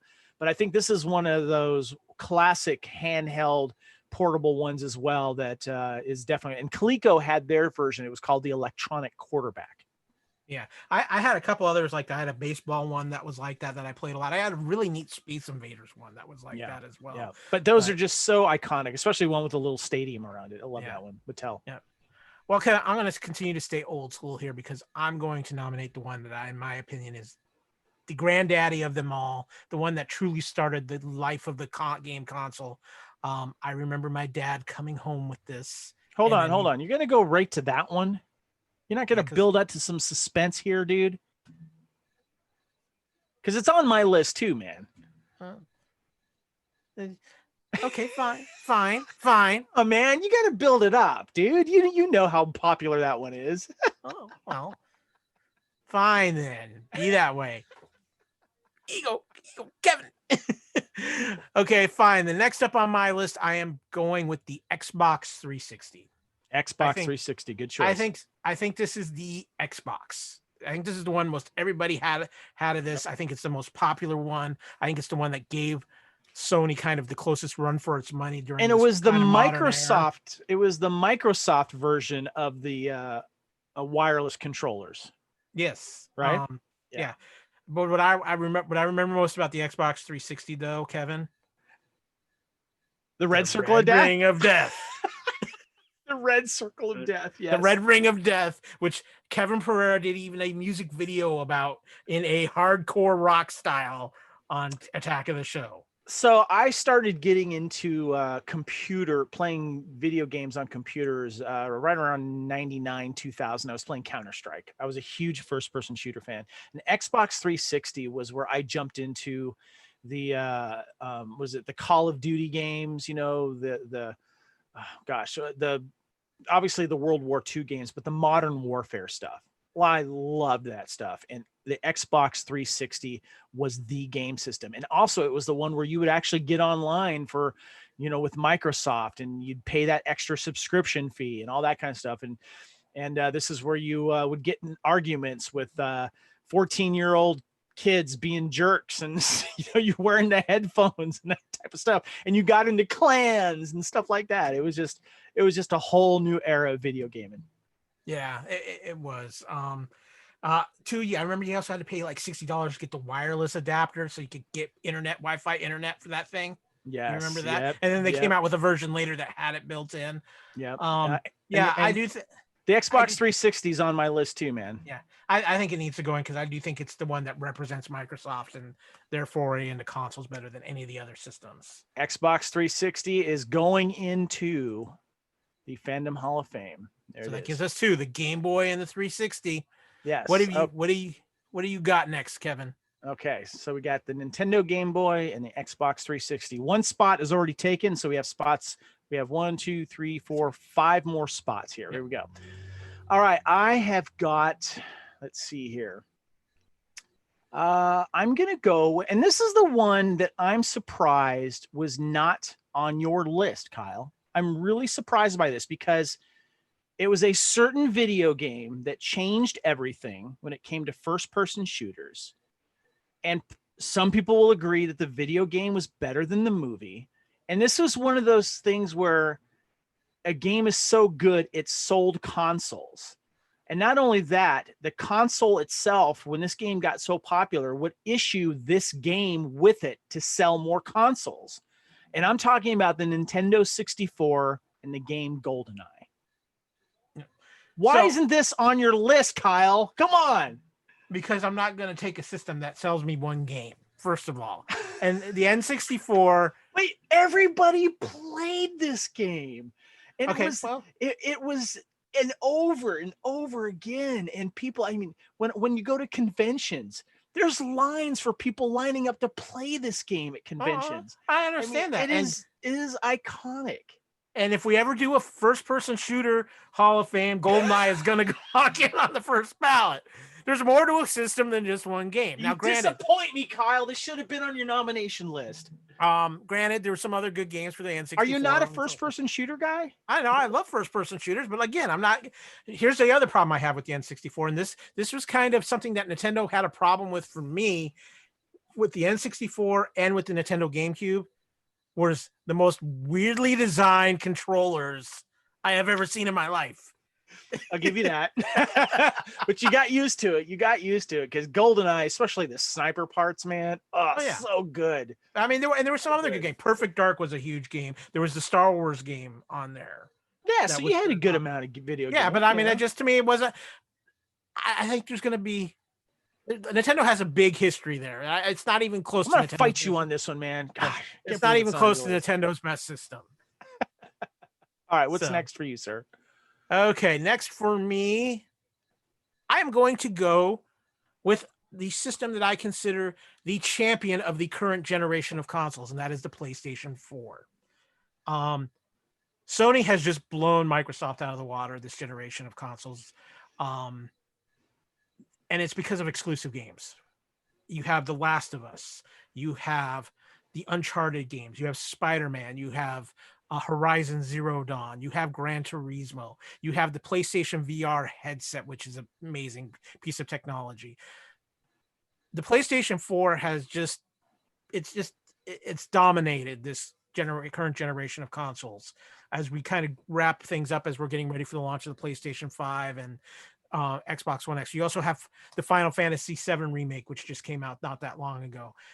I think it is the premier console of the current generation, and I think it's had some of the greatest exclusive games of any console. You know, what's funny is Camille got a PlayStation 3 and then she got a PlayStation 4 as a gift. And I had so she had the PlayStation 4 and I had the Xbox, and plus it plays Blu-rays too, which is nice.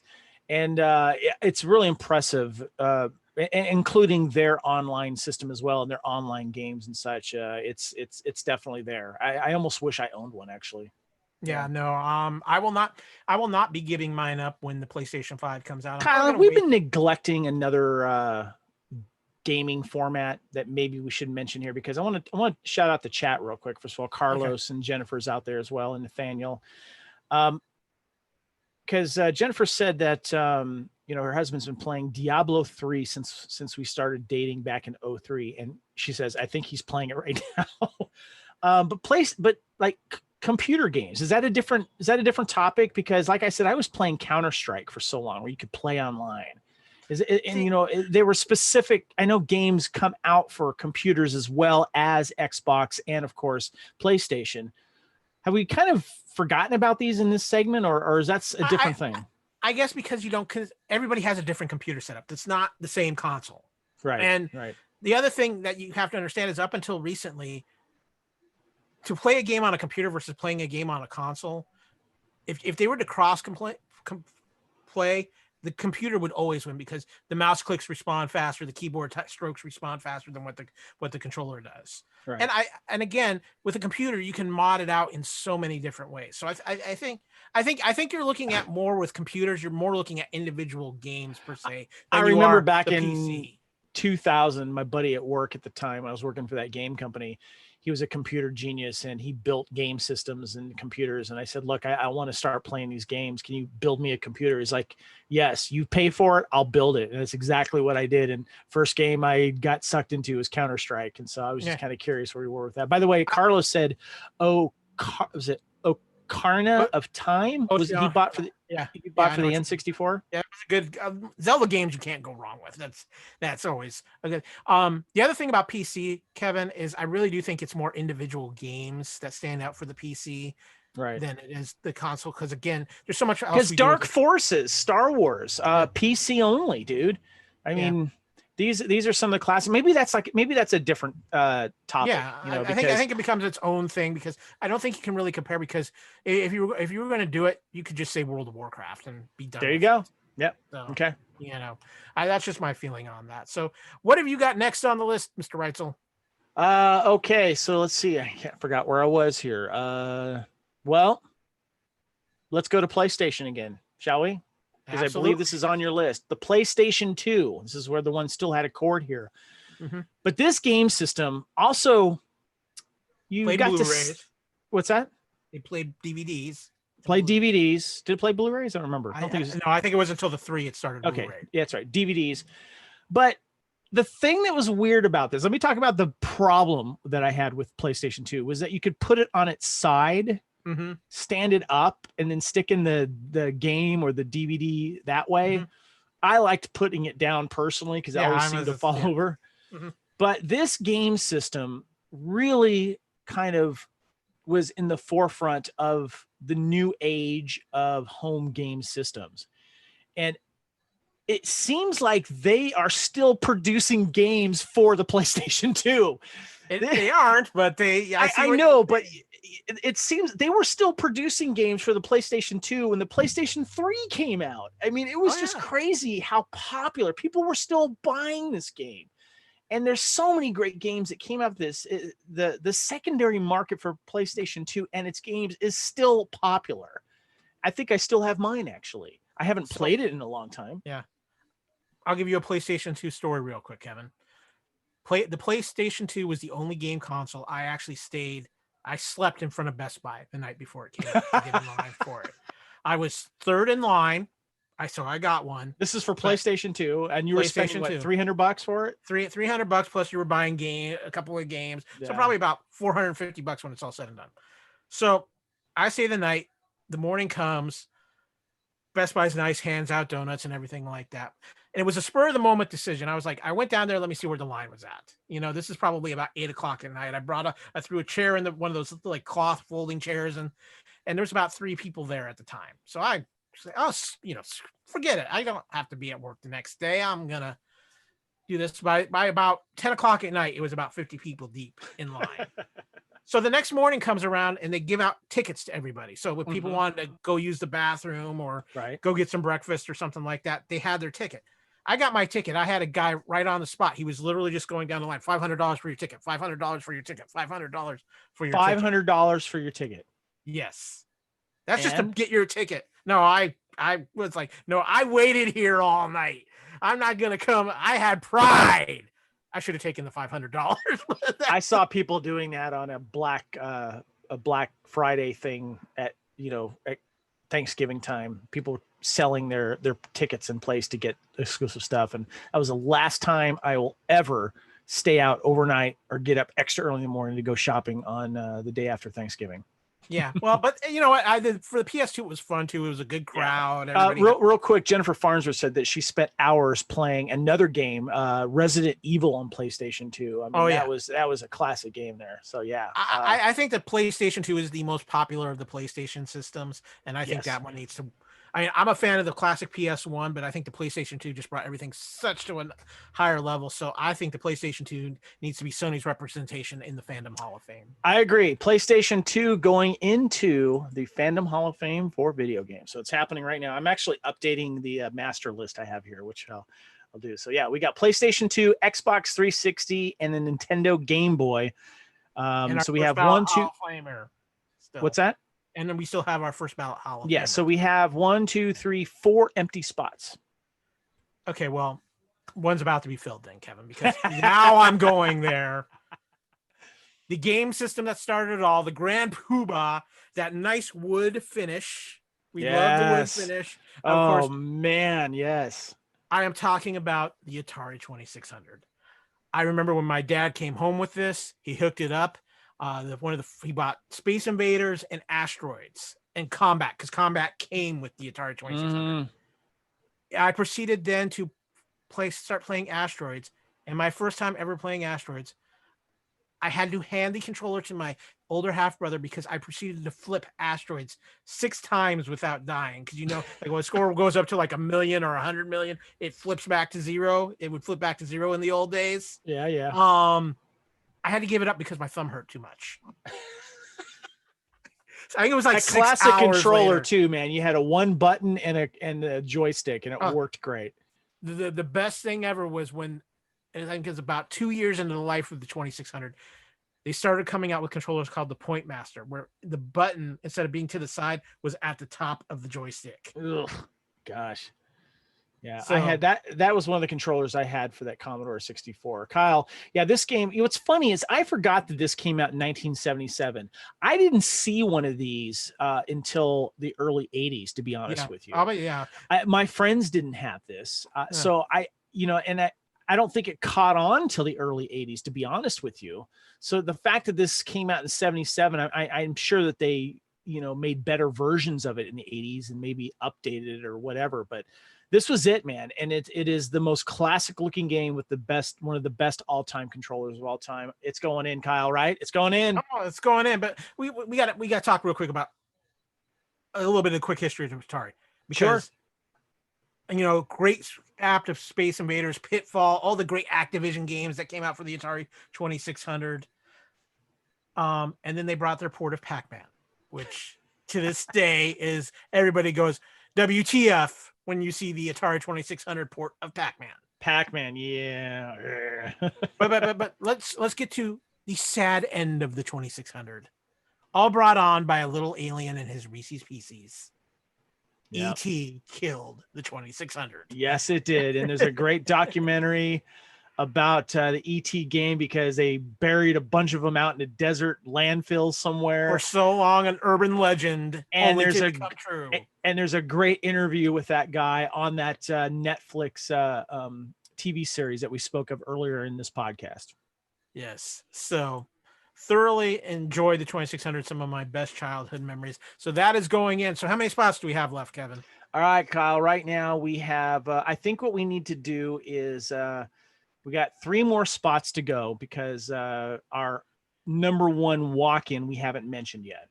Okay, so that's going to fill one of those 3 spots? No, that we have 3 to go. We have 3 to go. So we can do some haggling here, man. Okay, so we've got the Game Boy, we've got the 2600, we've got the PlayStation 2 and the Xbox One. That's 4. So we have 3 spots left. No, Xbox 360. It's Nintendo 360. Game Boy, Xbox 360, PlayStation 2, and the Atari 2600. So when we've added our first and our Fandom Hall of Fame walk-in. So we'll have 5 in with 2 open spots after our walk-in. We have 3 spots left. Okay, so and our walk-in's taking up one of those. No, we have 3 spots left, not including our walk-in. How do we have 3 left? Oh, that's right. That's because I have 8 spots. You were cheating from last time, Kevin. There is no Batman. I just wanted to make sure that we got we got one of those in there. Yes, we have 2 spots left, Kyle. Okay, so now that we've got math figured out, I wanted to see if you catch that.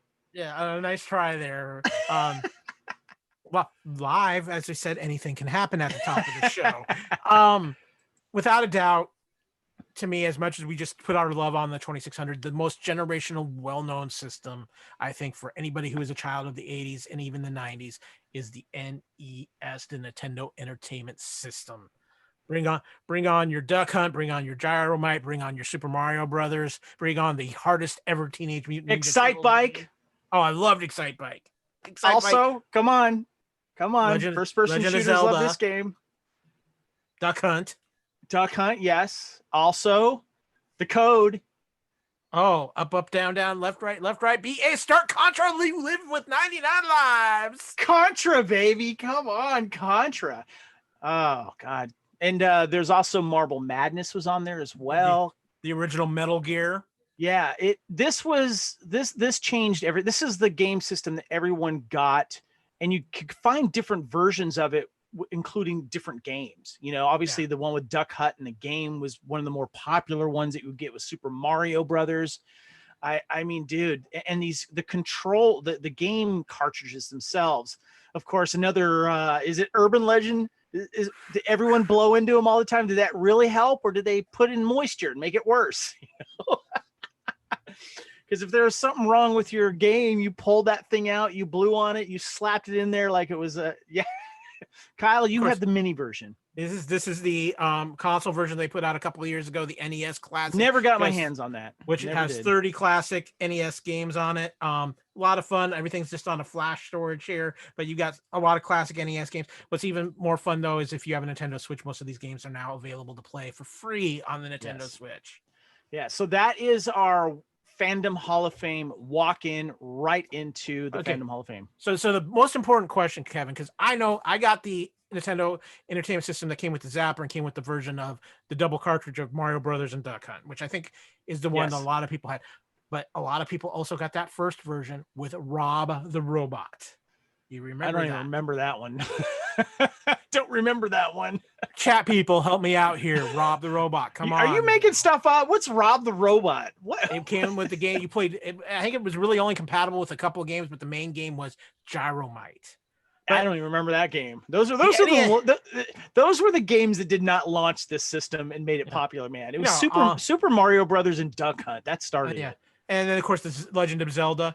Yeah, Legend of Zelda too. Legend of Zelda, of course, had one of the most memorable rap commercials of all time. Yeah.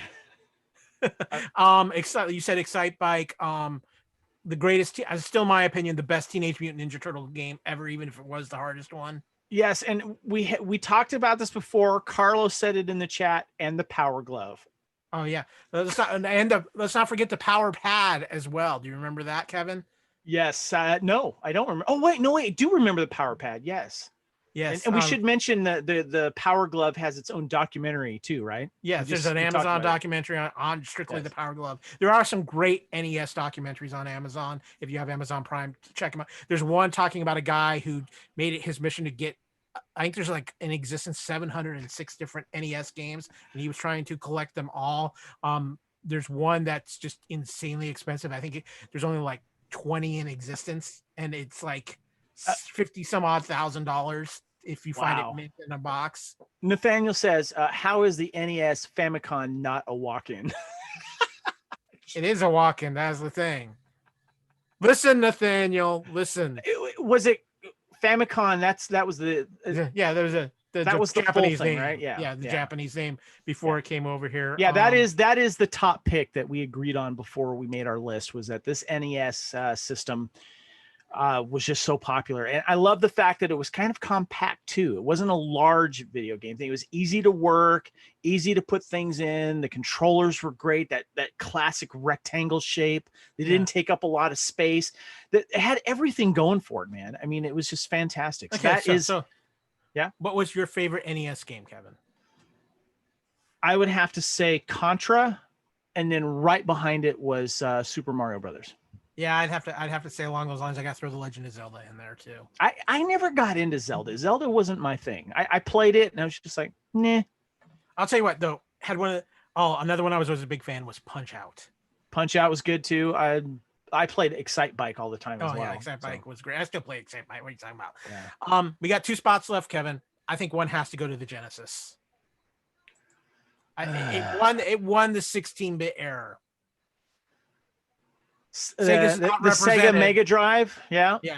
Sega okay, so here's the part where Kyle and I say, okay, we get to put one in, and then each, this is what it is. We're haggling for these last 2 spots, right, Kyle? Yep. Let's just be honest. Okay. Mm-hmm. I'm kind of curious, what does the chat think? We have 2 spots. What would yours be going? You've heard our list here. Okay, so I'm going to read the list again right now. Our walk-in was the Nintendo NES, the Atari 2600, the Nintendo Game Boy, the PlayStation 2, and the Xbox 360. We got 2 spots left. Chat, what do you think should go in as the final 2 spots? We got our pick, but we want to know what you are. So, Kyle, I'm going to say yes. I think you've made your case for the Sega. That is the Sega Mega Drive Genesis that came out in 1988, right? Yeah. Also, real quick, Kevin, I just got to do a quick shout out to Super Nintendo. I have a good friend who loves the Super Nintendo and would kill me if I didn't mention the original Donkey Kong Country as one of the best Donkey Kong Country. Huge fan of that game. It was a fun. I don't remember that one. It introduced Diddy Kong. Introduced what? The character of Diddy Kong. I don't know. That was past me. Yeah. Anyway, I would just get in major trouble if I didn't mention Super Nintendo and Donkey Kong Country. So I've got to get that mention in there. Says here, Nathaniel said, again, the gaming historian has a great documentary on ROB. On Rob the Robot. Okay. I got to look this up, guys, because this one is going by me. Okay. So right now we have Sega in there. We have spot for one more, Kyle. I know you're loving. I know which one I'm going for. I know you're loving the 64. If it were me of stuff that you've nominated, I got to go Mattel Mini Football. I got to represent the old school. Yeah, but we already got a handheld in there. We already got a handheld in there. I know, so but I'm gonna fight you on this one, man. No. I got to go with the Nintendo 64 for obvious reasons. And I thought you might go Commodore too. No, Commodore's great, but the Nintendo 64 was just so popular, and it, for obviously for a certain game as well. But I got to bring in the Nintendo 64. I got to shoot for this. I mean, I'm looking at your list as well. Yeah. We could go Tamagotchi. No, I'm going Nintendo 64, guys. That's going to be the final spot there. That's my choice. Take it and like it. But what does the chat say? Somebody brings up how that we haven't mentioned the Nintendo Wii. The motion controllers drove me bonkers. Yeah, I could not play the Wii, but good suggestion. Cat Cedars in there. Thank you. Nintendo Wii. That was a big seller though. That was huge. Oh, yeah, that was a big and that seller. was interesting about that one too, and is definitely worth a mention, is that it was one of those games that got people active. You actually had to do certain games, and and you'd get a workout doing it. And that's a big deal. So yeah. Yeah. I have a feeling somewhere down the line we will have to visit a Hall of Fame of just the individual console games. Individual console games? Like GoldenEye. Right. Somewhere down the line we'll have to revisit that, maybe some computer games too. But this was fun. I wish I had some of those old consoles still. God, I know. Definitely. All right, so let me put in the last one here. All right, so we have number 1, of course, our walk-in, the NES, Nintendo. Number 2, we have Atari 2600. These aren't in any particular order after this, though. And Nintendo 64, the Sega. Say it, Cal. Sega. Genesis 1988. The Nintendo Game Boy came out in 89. The PlayStation 2 in 2000 it came out. And Xbox 360 at 2005 came out. So I think that's a good list. Kevin, before we close out, I got to ask you, can you name your console system timeline? Yes. The Commodore 64. These are the ones that I've actually owned. Yes, this is just what you've owned. Nintendo 64, the handheld football game, I think is it. Then I want to say it was the NES after that. Then probably Tamagotchis, maybe, or the Game Boy. Sorry, the Game Boy. I didn't get the Game Boy till a little bit later. The N64. Then I went to computer games. I got the Apple computer, started playing, Warcraft and stuff in the late 90s. And then it went to PC, and I started playing the Counter-Strike. And then soon after that, it was the PlayStation 4 or PlayStation 2. But I didn't get that till a little bit later. I always got these a little bit later. So yeah. And then the Xbox 360 after that. Yeah. So for me, it went Atari 2600, then Atari 5200. Then there was an Apple IIc in there along with those classic handheld games. I sold my 5200 and it's 2600. All those come together to one of my schoolmates, and I got a Sega Master System. Do you wish you didn't do that though? Oh, I wish I wouldn't have done that. But come on, I was like 10 at the time. Then I got an NES, and then I got the Game Boy. Then it was the Sega Genesis. After the Genesis, it was PlayStation 1. Then PlayStation 2, then an original Xbox. Then I got PlayStation 3 and Xbox 360. I got an Xbox One, but I didn't keep it that long. And then finally the PlayStation 4.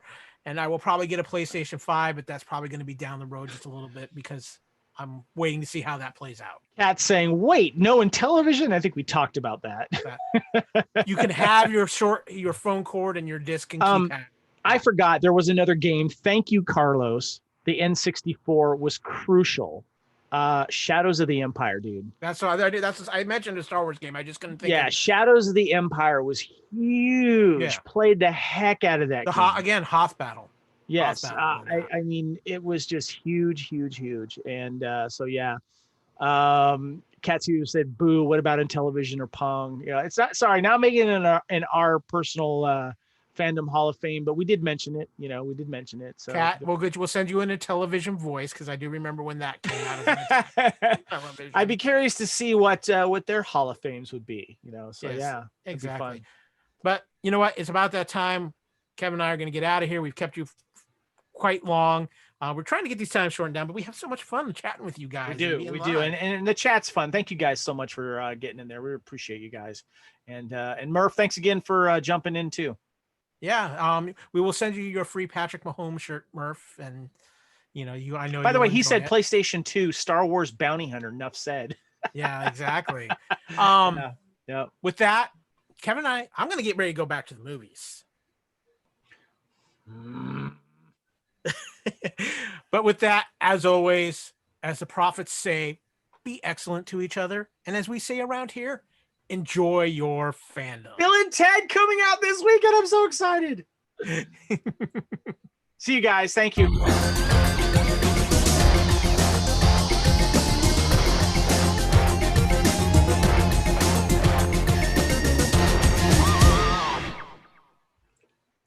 Okay, we are out. Thank you, everybody in the chat. We love you guys. We appreciate the support. Tell your Definitely, friends. guys. We need subscribers. Help us out. Get some subscribers.